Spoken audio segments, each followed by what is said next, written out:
எந்த மசாலாவும் வறுக்கவே தேவையில்லை. சூப்பராக ஒரு உடச்சி ஊற்றின முட்டை குழம்பு ரொம்ப ஈஸியாக செஞ்சிடலாம். வாங்க எப்படி பண்ணுறதுன்னு பார்க்கலாம். பேனில் கொஞ்சமாக எண்ணெய் ஊற்றிட்டு கடுகு போட்டு பொரிய விட்டதுக்கப்புறமா 20 சின்ன வெங்காயம், கருவேப்பிலை, கொஞ்சமாக உப்பும் போட்டு பொன்னிறமாக வதங்கினதுக்கப்புறமா சின்னதாக கட் பண்ணின 4 தக்காளியும் போட்டு மசீர அளவுக்கு வேக விட்டுக்கலாம். அந்த கேப்பில் நம்ம மசாலா அரைச்சிக்கலாம். மிக்ஸி ஜாரில் ஒரு 5 டீஸ்பூன் அளவுக்கு தேங்காய் துருவல், 1 டீஸ்பூன் அளவுக்கு பெருஞ்சீரகம் போட்டு தண்ணி ஊற்றி நல்லா மையாக அரைச்சிக்கலாம்.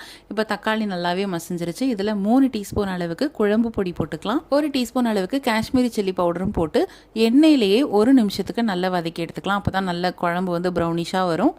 இதுக்கப்புறமா இதில் ஒரு 300 ml அளவுக்கு தண்ணி ஊற்றிக்கலாம். நல்லா மிக்ஸ் பண்ணிவிட்டு நம்ம அரைச்சி வச்ச தேங்காய் விழுதையும் சேர்த்துட்டு அதை கழுவின தண்ணி கொஞ்சமாக ஊற்றிட்டு அடுப்பை லோ ஃப்ளேமில் வச்சுட்டு அதுக்கப்புறமா நம்ம முட்டையை உடச்சி ஊற்றிக்கலாம். 5 நிமிஷத்துக்கு லோ ஃப்ளேம்லேயே வச்சு நல்லா வேக விட்டுருங்க. அதுக்கப்புறம் ஒரு 10 நிமிஷம் ஹை ஃப்ளேமில் வச்சு வேக விட்டுட்டிங்க அப்படின்னா முட்டை உதிர்ந்து போகாமல் அப்படியே இருக்கும். கண்டிப்பாக ட்ரை பண்ணி பாருங்கள். ரொம்ப ரொம்ப டேஸ்ட்டாக இருக்கும்.